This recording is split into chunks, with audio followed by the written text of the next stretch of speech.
Olá pessoal, boa noite para todos vocês, sejam bem-vindos a mais um vídeo do Dom Soccer, aqui diretamente do Espírito Santo, da Serra.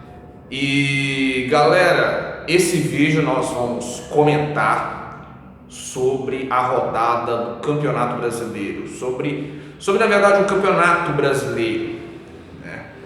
A rodada 14ª acabou, na verdade acho que tem mais um jogo, o jogo do Vasco contra o Goiás, né? Então a rodada está ainda em conclusão, a 14ª rodada, e eu vim aqui para comentar realmente esse Campeonato Brasileiro que até alguns tempos atrás estava praticamente com o Palmeiras disparado aí na liderança antes do término da Copa América, mas o que aconteceu? O Palmeiras perdeu a liderança, o Santos acabou tomando a liderança do Palmeiras. Hoje o Santos tem a diferença de 3 pontos para o Palmeiras e 5 pontos para o Flamengo.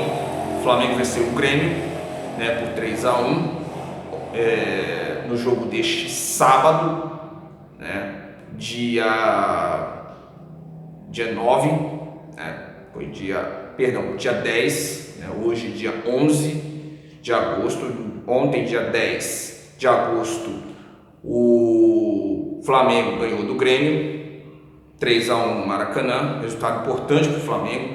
O Palmeiras empatou hoje com o Bahia em 2-2 e o Santos ontem, dia 10, o Santos, no caso o Palmeiras, empatou hoje, dia 11 de agosto,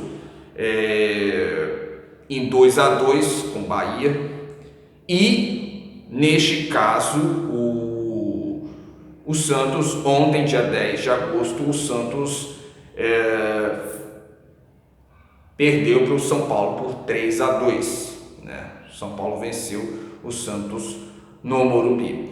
E, diante de tudo isso, né, o Santos está com 32 pontos, o Palmeiras com 29, o Flamengo com 27. Então essas três equipes, e o Atlético Mineiro vem ali com 24 pontos. Né? E aí o campeonato ficou mais equilibrado. Né? Muitas pessoas achavam que o Palmeiras iria brigar sozinho, mas a gente sabe que o Campeonato Brasileiro é muito equilibrado. Né? Pode não ser o melhor campeonato tecnicamente comparado aos campeonatos europeus, mas o Campeonato Brasileiro é sempre um campeonato difícil. Né?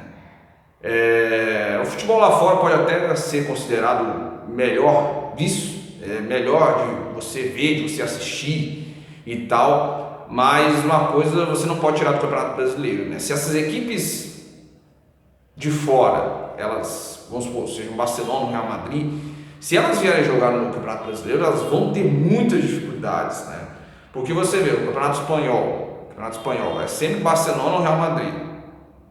Na Alemanha é sempre o Bayern que ganha, né? Direto, toda hora o Bayern que ganha. Na Itália, a Juventus vem ganhando direto, vem ganhando título atrás de título. Na Inglaterra é um pouco equilibrado, nos últimos anos tem sido o Manchester City, mas você vê um Liverpool também, acho que hoje em dia é o Liverpool que está na liderança, né? E, né, quero, se vocês me corrigem se eu estiver realmente errado, o Liverpool está na liderança, né? E o Campeonato Brasileiro, você vê que essa coisa quase que não existe. É muito difícil você ver um time ser tricampeão brasileiro consecutivo, é muito complicado. A última equipe que conseguiu ser bicampeã foi o Cruzeiro. Né? O Palmeiras está em busca desse bicampeonato, né, esse ano, mas você vê um Santos muito forte, o Santos de São Paulo, e você vê um Flamengo também muito forte, com um elenco muito bem reforçado, o Flamengo trazendo muitos reforços, né? E como falei no vídeo passado, poderá trazer o Balotelli, mas não sei se o Balotelli, se provavelmente o Balotelli chegar, o Balotelli vai chegar lá para o segundo turno, né? Mas vai ser um reforço importante para o Flamengo nessa caminhada rumo ao título brasileiro. Como falei, o o campeonato hoje, 14ª rodada, né? É difícil você dizer que vai ser campeão, é difícil, né? O Santos estava a 5 pontos, perdeu pro São Paulo, né? Clássico, então quer dizer, normal isso acontecer. O São Paulo também deu dificuldades ao Palmeiras, né? Aliás, o São Paulo, que também tem 24 pontos, o São Paulo também entrou na briga pelo título. O São Paulo entrou na briga, né? Quer dizer, do primeiro ao quinto, quer dizer, todo mundo está ali na briga, né? A diferença é de 8 pontos. A diferença era de 8 pontos. E se você pegar antes da Copa América, a diferença do primeiro e segundo colocado, primeiro colocado, que era o Palmeiras, e o segundo colocado era de 8 pontos. E hoje você vê a diferença do primeiro para o quinto, que é de 8 pontos. Então o campeonato ficou muito mais equilibrado, né? O Campeonato Brasileiro ele tem essa característica e é super normal, né? Então você vê ali equipes como o próprio Santos, o próprio Palmeiras, o próprio Flamengo, o próprio Atlético Mineiro que tem 24 pontos e o próprio São Paulo. O São Paulo também entrou na briga pelo título a 8 pontos do próprio do arquirrival Santos, né? E mais uma outra característica, né? Sempre as equipes paulistas chegando ali para brigar pelo título, né? No caso das 5 equipes que estão disputando o título, né? 3 são paulistas, né? 3 paulistas, seria Palmeiras, Santos e São Paulo, né? E São Paulo, que agora trouxe o Daniel Alves, acho que vai ser um reforço de peso. O Pato fez 2 gols, parece que vai ser um jogador que de uns anos para cá o Pato tem oscilado muito, mas é um jogador que quando quer decidir, ele consegue decidir, né? Então, se tiver motivação, eu acredito que o Pato possa ser sim decisivo para o São Paulo, né? A questão do Pato é que ele não consegue manter uma regularidade. É um jogador que, de momento, por exemplo, esse clássico, Santos e São Paulo, o Pato fez 2 gols, né? Mas era um momento de clássico, né? O Pato fez 2 gols e aí isso demonstrou que ele é um jogador inconstante, não é um jogador que consegue ter uma regularidade, vamos supor assim, 5, 3, 4 jogos jogando muito bem. Ele joga um jogo bem, no outro jogo já não joga bem, né? E o São Paulo vai enfrentar um grande adversário que é o Ceará, né? que vem tirando pontos de equipes grandes, né? O Ceará, que já há algum tempo está na Série A e tal, e é uma equipe que pode sim tirar pontos de equipes grandes, já tirou pontos inclusive do próprio Cruzeiro, né? Tirou pontos da Chapecoense, né? Então é uma equipe que dentro de casa tem uma força muito grande, né? E eu lembro ano passado, quando o Flamengo estava disputando pelo título, o Ceará ganhou do Flamengo dentro do Maracanã. Então é uma equipe de respeito, né? Inclusive, esta rodada eu coloquei um jogador do Ceará, coloquei o Anderson Moreira, o técnico, e coloquei o Thiago Galhardo. Eu fiz 64 pontos mais ou menos, né? Na última rodada eu fiz 110, nessa eu fiz 64, fiz menos. Poderia ter botado mais jogadores do Ceará, mas não acredito, imaginava que o Ceará ia meter 4-1 no Fortaleza, mas eu coloquei o Thiago Galhardo, que fez 3 gols, que fez 3 gols nesta rodada, né? Então foi muito bem, né? Aliás, é o segundo hat-trick. Rodada passada, o jogador do Bahia, né, eu vou lembrar o nome aqui agora, fez 3 gols contra o Flamengo, o Gilberto, que jogou no Vasco, que jogou no São Paulo, jogou no Internacional. O Gilberto fez 3 gols e, né, essa rodada o Thiago Galhardo fez 3, né? Então, qual é o resumo desse campeonato brasileiro? Vai ser um campeonato que bem parece, vai ser um campeonato bem disputado, mas você vê equipes né, que estão muito fortes, equipes que estão ainda se reforçando, como é o caso do Flamengo, como é o caso do Palmeiras, equipes que estão trazendo jogadores.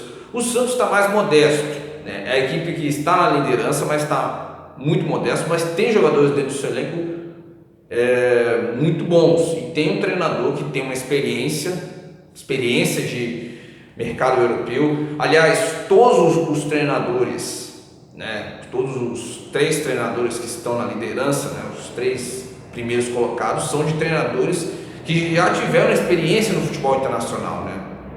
O caso do Jorge Jesus, né, o português Jorge Jesus, o caso do treinador do Santos, que já treinou, né, a equipe do Chile, já treinou a equipe na Europa, o Sevilha. Tem o caso do próprio Felipão, que além da seleção brasileira, né, treinou Portugal, treinou o Chelsea. Então os 3 treinadores, isso mostra que o Campeonato Brasileiro ele está modificando, que antes você via aquela dificuldade, o treinador vinha de fora e não conseguia realizar o seu trabalho. Isso está mudando. O futebol brasileiro está mais aberto a esse mercado, né, novo de treinadores. Os treinadores estão chegando aqui no Brasil, esses treinadores de fora, né, e estão conseguindo trabalhar aqui dentro, fazer bons trabalhos. O São Paulo realmente é um grande exemplo, que é um treinador que joga para frente, que joga de maneira ofensiva, né, peca algumas vezes, né, esses treinadores eles pecam, né, que é normal, né, são estrategistas, mas eles pecam, né, nas suas estratégias, né, mas, né, eles estão conseguindo ter resultados, né, o que não estava acontecendo até alguns anos atrás, né, treinadores argentinos, né, treinadores colombianos, eles vinham fazer trabalhos aqui e não conseguiam, né, ter resultados, conquistar títulos, né, e esses treinadores estão chegando aqui, estão fazendo um trabalho excepcional dentro dos seus clubes, né? Eu acho que isso é bacana. O futebol brasileiro está cada vez mais globalizado, não só na questão da contratação de jogadores com potencial até de futebol europeu, jogadores vindo diretamente do futebol europeu, jogadores com staff até de seleção, né? Como é o caso do Daniel Alves, do Davi Luiz, do Felipe Luiz, o caso do próprio Rafinha, jogadores com staff de seleção brasileira, jogadores que com potencial de ser titular de seleção brasileira, né? O Flamengo quer trazer o Balotelli, né, que é um grande jogador, né, com staff de seleção italiana. Então você vê o futebol brasileiro, o Campeonato Brasileiro cada vez mais valorizado, né, os clubes correndo atrás de grandes contratações, de contratações caras. Isso traz para o futebol brasileiro uma valorização. Eu acho que é isso que o futebol brasileiro precisa. O futebol brasileiro precisa ser valorizado. É uma coisa que eu falei, eu estou até para escrever um blog, um artigo, né, ou quem sabe até um livro para ser lançado, sobre essa questão da seleção, da proximidade da seleção brasileira, da CBF, com o futebol brasileiro. A CBF deixou muito de lado o Campeonato Brasileiro, né? Eu acho que deixa ainda, né, priorizando, né, principalmente esses jogadores europeus. Eu acho que com a vinda desses jogadores, eu acho que o que vai acontecer é que a CBF, né, principalmente o Tite, vai começar a olhar mais para o futebol local. Eu acho que é isso que está faltando. É uma coisa que eu já falei em outros vídeos. A seleção brasileira nunca ganhou uma Copa com jogadores, com a maioria dos seus convocados, né, na respectiva Copa, jogando no futebol exterior. Sempre a maioria jogando aqui no futebol brasileiro. Sempre.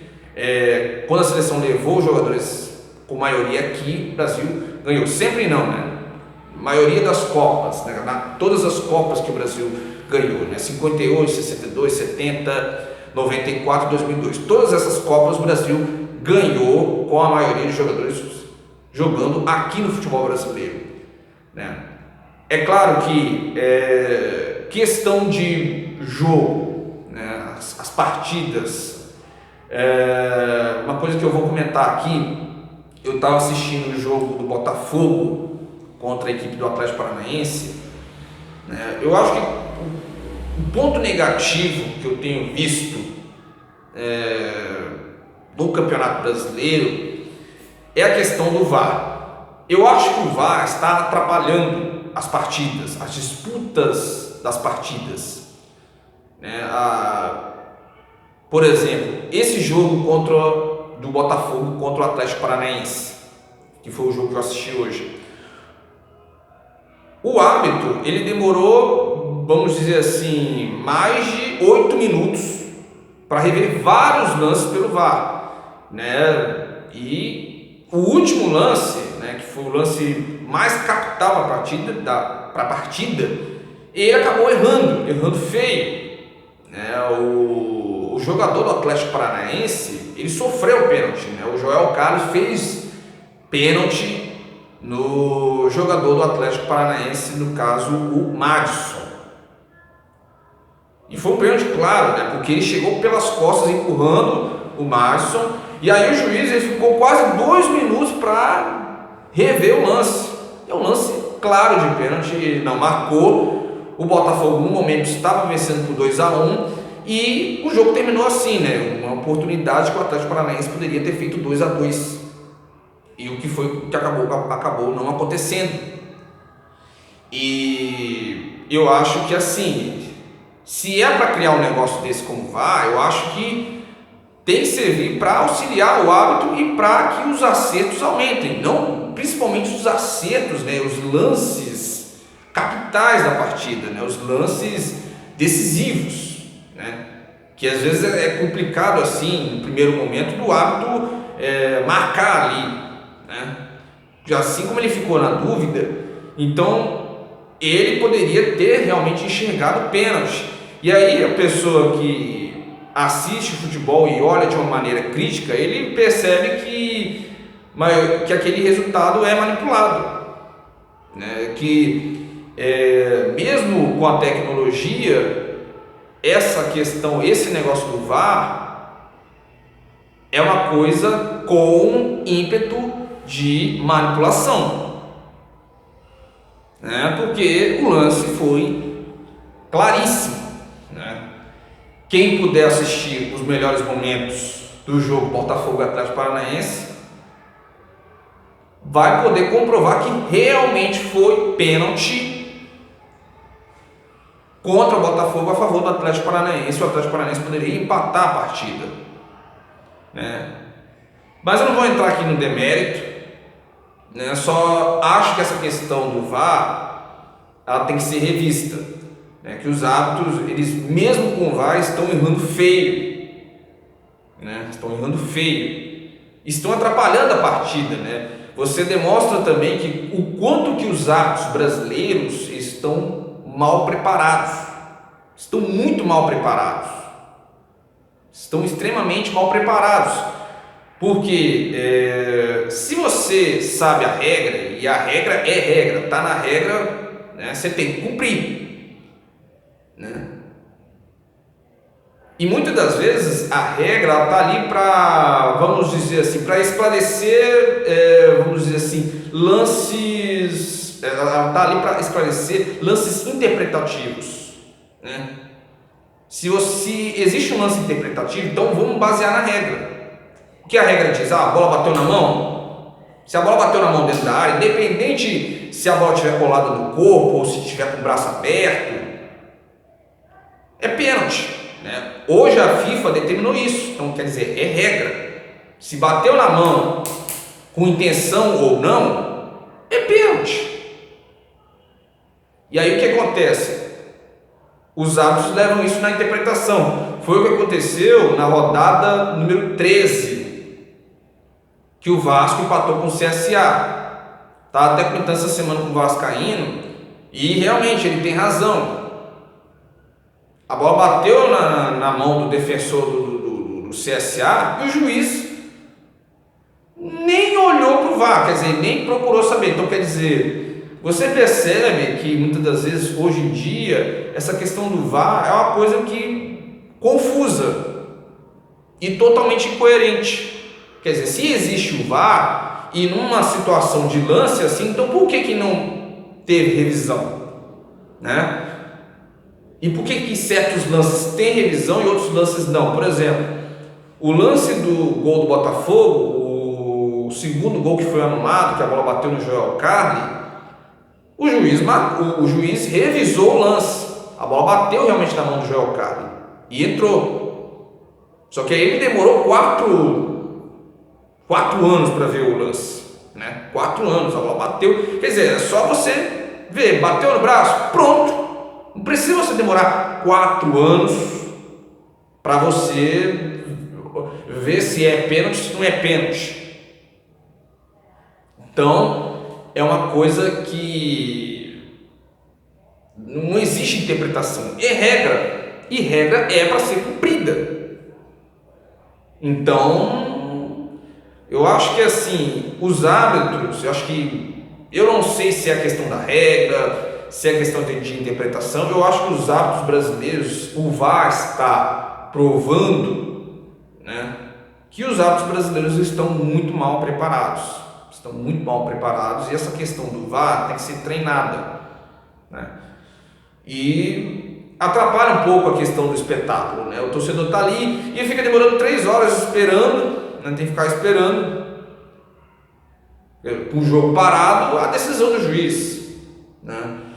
Então eu acho que assim, o futebol brasileiro, na questão do VAR, tem que haver essa melhora, né? Há um ponto de discussão. Quero ver, eu estou aqui dando a minha ideia, a minha opinião, mas eu quero ver a opinião de vocês, né? O que vocês acham dessa questão do VAR, o que vocês acham que tem que melhorar nessa questão do VAR, porque as coisas não são assim, né? Essa questão tem que realmente haver uma melhora. Eu acho que se a gente abrir um leque de discussão aqui, é provável que a gente mude algumas coisas, né? Porque a voz do povo é a voz de Deus, né? E claro, se todos nós uníssemos, né, e criarmos um debate, uma discussão para a melhora dessas coisas, é provável que as coisas realmente mudem.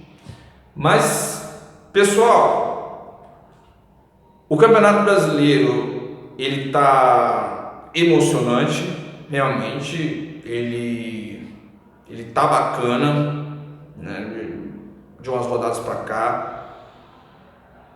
Palmeiras e Flamengo, que são as equipes, o que é mais interessante é que as equipes de maior investimento, eles estão disputando o título, porém, eles não estão na liderança. A liderança é do Santos, que é uma equipe mais modesta, mas que mesmo assim com grandes jogadores no seu elenco, mas não é a equipe de maior investimento, né? Palmeiras e Flamengo é disparada de maior investimento e não estão nem sequer dividindo a liderança com o Santos. Então isso prova que muitas das vezes investimento, né, nem sempre traz o retorno esperado, né? É um risco. Todo investimento, até em bolsa de valores, em qualquer coisa na vida, todo investimento é um risco, né? E Palmeiras e Flamengo estão pagando por esse risco, esse investimento, né? Brigando por títulos, né? Seja Libertadores, Copa do Brasil, seja Copa do Brasil não, porque eles estão eliminados, Campeonato Brasileiro, né? E eles estão sofrendo esse risco, né? E nesse caso eles não estão na liderança, né? Aí você pode dizer assim, mas é obrigação deles estar na liderança, brigar pelo título. O torcedor do Palmeiras protestou esses dias, xingou o Filipão, xingou a diretoria, houve até ameaça de morte. E o que acontece, gente? A gente tem que entender que, assim como na vida, no futebol, qualquer outra coisa, investimento é isso. Nem sempre você vai ter o retorno esperado. Eu sou flamenguista e às vezes eu fico indignado com isso, mas a gente também tem que ter um certo entendimento dessas coisas na vida, né? Investimento é isso, você paga um preço, e é pagar um preço, e a recompensa ela vai vir mais cedo, mais tarde. Para essas equipes, a qualquer momento elas não podem ser campeão de um título, pode não ser nesse Campeonato Brasileiro. Por exemplo, o Palmeiras foi ano passado, daqui para frente todos esses investimentos que Palmeiras contratou aí Luiz Adriano, contratou Ramires, né? Jogadores que eu acho que o Luiz Adriano vou até conferir ali depois, o Luiz Adriano jogou essa partida contra o Bahia, estreou esse jogo contra o Bahia. Esses jogadores requer um tempo para eles terem um bom desempenho, requer um tempo, né? E não é porque você investiu, você é obrigado a ganhar, quer dizer, a obrigação sim vai vir do torcedor, mas muitas vezes não vai acontecer, porque você está disputando o Campeonato Brasileiro, não é um campeonato europeu, né? O campeonato, se fosse um Real Madrid da vida fazendo vários investimentos assim, o Real Madrid com certeza iria ganhar um título. Mas no futebol brasileiro as coisas são diferentes, no futebol sul-americano as coisas são diferentes, as coisas são muito diferentes, a disputa ali é muito pau a pau, né? Quase, por exemplo, na Europa você viu 3 títulos do Real Madrid, né? O Real Madrid ganhou 3 títulos de Champions League seguidas, né? Ganhou 3 títulos seguidos, e no caso esse ano, e Palmeiras e Flamengo ainda não conseguiram Libertadores, não conseguiram. Então isso serve para a gente analisar que investimento gera um tempo. Você investe para a longo ou a curto prazo você ter o seu resultado. É basicamente isso. Então, pessoal, esse é mais um vídeo do Dom Soccer. Espero que vocês tenham gostado, que vocês tenham adorado esse vídeo. Fiquem à vontade na questão de comentar, dê o seu like, faça o seu comentário, que é importantíssimo, né? É importantíssimo que vocês façam esse comentário, que vocês dê o seu like, se você gostou, acredito que você gostou, comentem, fiquem totalmente à vontade para comentar, para tirar dúvidas, para criticar, né? Eu até essa semana recebi um feedback de uma pessoa que assistiu meu vídeo, e eu espero que vocês também possam dar os seus feedbacks. Ok, galera? Beijo, abraço e até a próxima!